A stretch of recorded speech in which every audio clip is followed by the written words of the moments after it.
வாழ்க வளமுடன். ஹாய் சகோஸ், இதயம் மீட்டும் மெல்லிசை போல உங்கள் மனதை மயக்கப் போகும் எழுத்தாளர் தீபா பாபு அவர்களின் கற்பனை சிதறல்களுக்குள் நம் பயணத்தை தொடங்கலாமா? அத்தியாயம் 36. சரி, யோசிச்சு நிதானமா சொல்லு. என சிந்துஜா தான் உருவாக்கிவிட்ட பதற்றமான சூழலிலிருந்து அவனை வசதியாக விடுவிக்க அதில் வெகுவாக தளர்ந்தவன் சித்தார்த்தின் கேலியை இலகுவாக ஏற்றுக்கொண்டு தன் மனதில் எண்ணியதை அவர்களிடம் விளையாட்டாக பகிர்ந்தான்.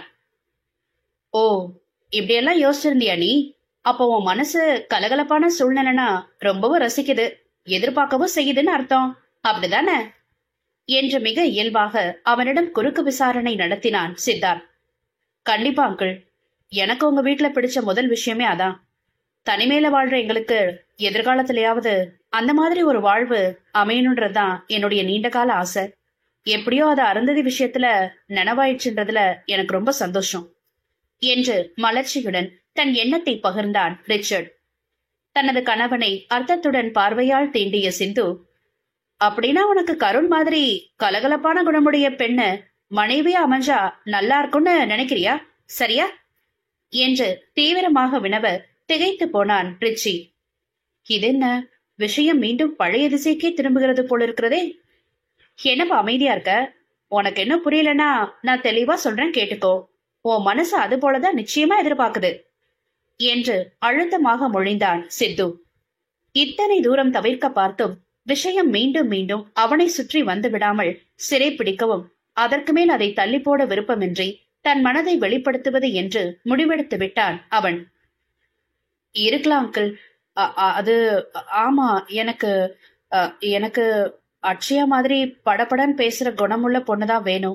அந்த மாதிரிதான் என் மனசும் விரும்புது. அது மட்டும் இல்ல வந்து என தன் மடியில் கோர்த்திருந்த கை விரல்களை தலைகுனிந்து ஆராய்ந்தவாறு தடுமாறியவனை கண்டு மற்ற இருவரின் விழிகளிலும் எதிர்பார்ப்பு கூடியது. எனக்கு அட்சயாவேதான் மனைவியா வரணும்னு நான் ஆசைப்படுறேன் என பளிச்சென்று மொழிந்தவன் நிமிர்ந்து அவர்களை தர்ம சங்கடத்துடன் பார்த்தான். என்ற பெருமூச்சொன்றை உள்ளிருந்து வேகமாக வெளியேற்றிய சித்தார்த் கட்டுக்கடங்காத உற்சாகத்தில் சட்டென்று வாய்விட்டு நகைத்து விட்டான். சிந்துவின் விழிகளிலும் இதழ்களிலுமே கூட அது போன்றதொரு மகிழ்ச்சி ஆர்ப்பாட்டம் இல்லாத புன்னகையாக வெளிப்பட ரிச்சர்ட் குழப்பத்துடன் அவர்களை ஏறிட்டான். தன்னை எதுவும் தவறாக எண்ணி விடுவார்களோ என்று இதுவரை தயங்கி தயங்கி தன் நேசத்தை மறைத்திருந்தவன் அவர்களின் பிரதிபலிப்பில் ஒன்றும் புரியாமல் விழித்தான். ஓ காட், சிந்து எவ்வளவு ரிலீஃபா இருக்குதுல்ல என்று விழிகளும் முகமும் நகைப்பில் பளபளக்க தன் மனைவியிடம் ஆர்வமாக வினவினான் சித்தார்த். பெண்ண பெறாத பெண்ணா நம்ம கண்ணு முன்னாடியே ஓடி ஆடி வளர்ந்தவளோட வாழ்க்கையில இவ்வளவு சுமூகமான திருப்பம் ஏற்படும்னு கொஞ்சம் முன்னாடி வர நாம கனவுலே நினைக்கலையே என்றாள் விரிந்த புன்சிரிப்புடன். ரிச்சர்டிடம் திரும்பிய சித்து, ரிச்சி, உண்மையாவே நீ அட்சயாவை விரும்புறியா? அவளை கல்யாணம் பண்ணிக்கிற எண்ணத்துல உறுதியா இருக்கிறியா என்று சுவாரஸ்யமாக கேட்டான். அவளை ஃபர்ஸ்ட் டைம் ஹாஸ்பிட்டல்ல பார்த்தப்பவே சின்ன பாதிப்பு ஏற்பட்டுச்சு. அதுக்கப்புறம் உங்க வீட்டை சேர்ந்த பொண்ணுன்னதும் மனசு பல வழிகள்ல அவளுக்கு சாதகமாவே சிந்திச்சு அவ என் மனைவியா வந்தா வாழ்க்கை நல்லா இருக்குன்னு தான் தோணுச்சு என்றான் தயக்கத்துடன். ரொம்ப சந்தோஷம், நான் இதோ கொஞ்சமும் எதிர்பார்க்கவே இல்லை என்றான் சித்து நிம்மதியாக. ஆனா வீட்டுக்குள்ள அனுமதிச்ச முதல் நாளே உங்க பொண்ணை நான் நேசிக்கிறது தெரிஞ்சா எங்க என்ன தப்பா நினைச்சிடுவீங்களோன்னு தயக்கமா இருந்துச்சு. அதான் அமைதியா இருந்தேன். மேலும் என் விருப்பத்தால அருந்ததியோட வாழ்க்கையில எந்த ஒரு பிரச்சனையும் வந்துடக்கூடாதுல்ல, அதுல இன்னமும் கவனம் செலுத்த வேண்டி இருந்தது. அதனாலதான் முதல்ல அவ கல்யாணத்தை முடிச்சிடலான்னு தீவிரமா நினைச்சேன். அப்புறம் நிதானமா என் எண்ணத்தை வெளியிடலான்னு பார்த்தா ஆன்டி அதை இதையும் பேசி மொத்தமா என் திட்டத்தையே மாத்திட்டாங்க என்றவனின் முகத்தில் லேசான கூச்சம் தென்பட்டது. இதுக்கும் அதுக்கும் என்ன சம்பந்தம் ரிச்சர்ட்? உன்னையே நாங்க தப்பா நினைக்க போறோம்? உடன்பிறப்பு, உறவு, நட்புன்னு எதுலயும் சேராத முன்பின் அறிமுகம் இல்லாத ஒரு பொண்ணுக்காகவே உன் வாழ்க்கையில நீ இவ்வளவு மெனக்கடுறப்போ உன்னுடைய வாழ்க்கையில சரிபாதியா வரப்போற எங்க வீட்டு பொண்ண நல்லா கவனிச்சுக்குவன்னு எங்களால உணர்ந்துக்க முடியாதா என்ன? உன்னை மாப்பிள்ளையா ஏத்துக்க எங்களுக்கு முழு சம்மதம். என்னடா இவன் பொண்ணு வீட்டுல கலக்காம இவனாவே பதில் சொல்றானேன்னு யோசிக்கிறியா? கமலாவோட குடும்பமும் எங்க குடும்பமும் வேற வேற இல்ல. உறவையும் நட்பையும் தாண்டி உரிமையோட உணர்வுகளை பரிமாறிக்கொள்றவங்க நாங்க. அதனால உனக்கு இப்பவே நான் வாக்கு கொடுக்கறேன். உங்க 2 பேருக்கும் நல்லபடியா கல்யாணம் முடிச்சு வைக்க வேண்டியது என்னோட பொறுப்பு என்று வாக்களித்தான் சித்தார்த். இல்ல அங்கிள், அதுல ஒரு சின்ன சங்கடம் இருக்கு. விஷயம் என்னன்னு தெரியல. அச்சயா எதுக்காகவோ என்ன ரொம்ப தப்பா நினைக்கிறா.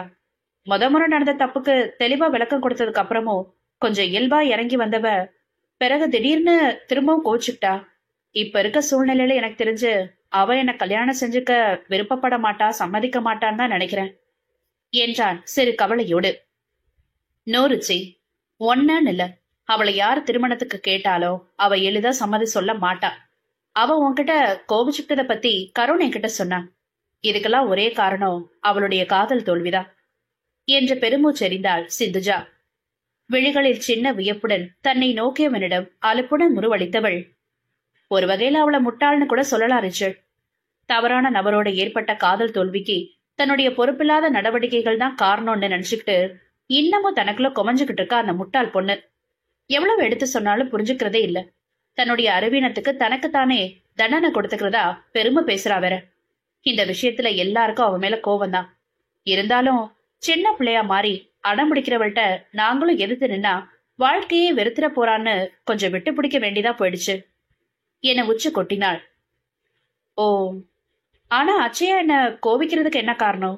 அவ எல்லார்கிட்டயும் அப்படி சண்டை போடுறது போல தெரியலையே என்றான் யோசனையுடன். தன்னை மீறி கொப்பளித்த குறும்புடன், அதுக்கு காரணம் நீ ஒரு பணக்கார வீட்டு பையனா பிறந்ததான்ப்பா என்று நகைத்தான் சித்து. என்ன என்று ரிச்சர்ட் விழிக்க, சும்மா இருக்க மாட்டீங்களா நீங்க என தன் கணவனின் கரத்தில் ஒரு தட்டு தட்டுவிட்டு ரிச்சர்டிற்கு பதில் அளித்தாள் சிந்து. ஆக்சுவலி அவளுடைய காதல் கதை அவ கல்லூரி காலத்துல நடந்தது. இயல்பிலேயே தன் கலகலப்பான சுபாவத்தால சுத்தி உள்ளவங்களை சுலபமா தாப்பாக்கும் கவர்ந்து இழுத்துடுவா அச்சயா. படிப்புலயே படு சுட்டின்றதுனால அவளை சுத்தி எப்போதுமே சின்ன ஒரு நட்பு வட்டம் இருந்துகிட்டே இருக்கும். அதுல இருந்து ஒருத்தன் தான் அவளை காதலிக்கிறதா சொன்னது. அச்சயாவை சுத்தி இருந்த நாங்க எல்லாருமே காதலிச்சு மணந்தவங்க. அதனால அதுல அவ்வளவா அவளுக்கு பெரிய ஈர்ப்பு ஏற்படல. அதனால அவங்கிட்ட எனக்கு காதல்ன்றதெல்லாம் தோன்றவே இல்ல. நாம இப்படியே ஃப்ரெண்ட்ஸா இருந்துருவோம்னு சொல்லியிருக்கா. அவனும் விடாம வருஷ கணக்குல வற்புறுத்திக்கிட்டே பின்னால சுத்தவும் தான் நேசிக்கிறத விட தன்னை நேசிக்கிறத கூட சிறந்ததாதான் இருக்கும் அப்படின்னு நினைச்சு அவனுக்கு தலையாட்டிட்டா. அதை ஏற்றுக்கிட்டு பெருமையோட சுத்தி வந்தவன் இங்குள்ள படிப்பு முடிஞ்சு மேற்படிப்புக்காக MS படிக்கன்னு வெளிநாடு போகும்போது இவளை தனிமையில சந்திச்சு தன்னுடைய நிலைமைய வெளிப்படுத்தியிருக்கான். தான் வீட்டுல காதல சொன்னதுக்கு நம்ம அந்தஸ்துக்கு தகுதி இல்லாதவள மருமகளா ஏத்துக்க முடியாதுன்னு மறுத்திருக்காங்க. அத அவன் தயக்கத்தோட சொல்லவும் இவளுக்கு கோவம் வந்துருச்சு. அதுக்கு நீ என்ன சொன்னன்னு அடக்கப்பட்ட ஆத்திரத்தோட கேட்டிருக்கா. அந்த பைத்தியக்காரன் அம்மாவை மீறி ஒன்னும் செய்ய முடியாது, சொத்துல பங்கு கிடையாது, வீட்டை விட்டு விரட்டிடுவேன்னு பயமுறுத்துறாங்கன்னு பரிதாபமா சொல்லி பாத்திருக்கான். ஓ அப்படியா, சரி ஒண்ணு செய்யி, இனி என்ன பார்க்க வராத, உன் காதலையும் மறந்துட்டு சொத்து சோகோட சந்தோஷமா வாழ்னு இவ சுலபமா சொல்லவும் அவன் முழிச்சுக்கிட்டே அப்ப நீன்னு கேட்டிருக்கான். ஏன் வழிய நான் பாத்துக்கிறேன், அத பத்தி நீ கவலைப்பட தேவையில்லைன்னு எழுந்து வந்துட்டா. சிந்து பேசி முடிக்கும் வரை யோசனையோடு கதை கேட்டிருந்தவன், ஆமா அவனுடைய ஆழமில்லாத காதல புரிஞ்சுக்கிட்டு இவதான் இவ்வளவு தெளிவா முடிவெடுத்துட்டாலே, அப்புறம் எதுக்காக திருமணத்துக்கு தயங்குறா என்றான் ரிச்சர்ட் புரியாமல். அதுக்கு பிறகுதான் பிரச்சனையே. கொஞ்சம் கூட யோசிக்காம ஒருத்தன் தொல்லை கொடுத்தான்றதுக்காக மட்டும் நான் எப்படி அவன் காதலை ஏத்துக்கலாம்? தவறு முழுசும் என்னுடையதான். அப்படிங்கிறப்போ அவனை மட்டும் குத்த சொல்லி என்ன பயன்? இதுல இருந்து தெளிவா நான் ஒரு பாடத்தை கத்துக்கிட்டேன். எனக்கானவன்னு எவன் ஒருத்தனை பார்த்து என் மனசுல தடுமாற்றம் வருதோ அதுவரை எனக்கு கல்யாணமே வேண்டாம். நீங்களும் எனக்கு மாப்பிள்ள பாக்குறேன் அது இதுன்னு தொல்லை கொடுக்க கூடாதுன்னு கண்டிஷன் போட்டா சரி, ஏதோ விளையாட்டுத்தனமா நடந்துக்கிறான்னு நாங்களும் ஆரம்பத்துல சாதாரணமா விட்டுட்டோம். வயது ஏற ஏறத்தான் பிரச்சனையோட தீவிரமே புரிஞ்சுது. கல்யாணத்தை பத்தி பேசவே விடுறதில்ல. வீட்லயும் மாப்பிள்ள பாக்க கூடாதுன்னு சண்டி ராணியா எதிர்த்து நிக்கிறது. சரி, நீயாவது உன் மனசுக்கு பிடிச்சவன சொல்லிடீங்கன்னா எனக்கு எவனை பார்த்தாலும் எந்த ஃபீலிங்கும் வரல. அதனால கல்யாணமே வேண்டான்றவள பார்த்து எங்களுக்கே எங்க போய் முட்டிக்கிறதுனே தெரியல என்றதும் ரிச்சர்ட் பக்கென்று சிரித்து விட்டான். நிஜமா என்னால முடியல ஆண்டி. ஏதோ சீரியஸா காதல் தோல்வி கதை எதுவும் சொல்ல போறீங்கன்னு பார்த்தா கடைசியில சரி காமெடி ட்ராக் எழுத்து விட்டீங்களே என அடக்க மாட்டாமல் நகைத்தான். இருக்கும்டாப்பா இருக்கும். உன் ஆளுடைய கதை உனக்கு அவ்வளவு கேளிக்கையா இருக்கா? கமலாக்கா தான் பாவம், எப்போதும் அவளை நினைச்சே கவலைப்பட்டு இருப்பாங்க என்றாள் சிந்து வருத்தத்துடன். ஓ என்று தன் சிரிப்பை லேசாக மட்டுப்படுத்தியவன் ஆனாலும் நகைமுகம் மாறாமல், இப்ப இறுதியா என்னதான் சொல்றா? அன்னைக்கு கூட விசேஷத்தப்போ கமலா ஆண்டி ஏதோ சொல்ல போக அவரை முறைச்சுக்கிட்டே சுத்தினாளே, நீங்க கூட அவளை சமாதானப்படுத்துறது போல பேசி அவளுக்கு ஏதோ கிடுக்குப்பட்டி போட்டீங்களே. அது வரைக்கும் எனக்கு கொஞ்சம் புரிஞ்சுது. முழு விவரம் இன்னைக்குதான் தெரியுது. சரி, நீங்க அடுத்து என்ன பிளான் பண்ணிருக்கீங்க என்று சித்துவிடம் ஆவலாக விவரம் கேட்டான் ரிச்சர்ட். குறிப்பிட்ட காலக்கெடு முடிய போகுதுன்னு சொல்லி நாங்களாவே அவளுக்கு நல்ல இடமா மாப்பிள்ளை தேடணும்னு முடிவு பண்ணிருந்தோம். ஒரு சங்கடம் என்னன்னா, விருப்பம் இல்லாதவளை கட்டாயப்படுத்தி திருமணம் செஞ்சு வச்சா போற இடத்துல இவ எப்படி ரியாக்ட் பண்ணுவாளுன்ற பயம் உள்ளுக்குள்ள இருந்துகிட்டே இருந்தது. கூடவே இவளை புரிஞ்சுக்கிற கணவனா குடும்பமா அமையணுமே, அந்த கவலையும் இருந்தது. இவ எதையுமே மனமறிஞ்சு வேணும்னே செய்யல, ஏதோ ஒரு முசுட்டுத்தனத்துல செஞ்சிடுறா.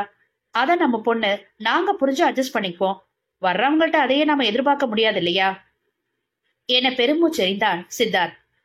ஆமா, நீங்க சொல்றது சரிதான் என தலையசைத்து ஆமோதித்தவன், ஆனா அவளை பத்தி என்கிட்ட முழுமையா விவரம் சொல்லுங்க அங்கிள், நான் புரிஞ்சுக்க ட்ரை பண்றேன் என்ற ஏதோ ஒரு சிந்தனையின் வேகத்தில் அவசரமாக மொழிந்துவிட்டு எதிரில் உள்ளவர்களின் குறுகுறு பார்வையை உணர்ந்த பின்னே மெலிதாக வெட்கம் கொண்டான் ரிச்சர்ட்.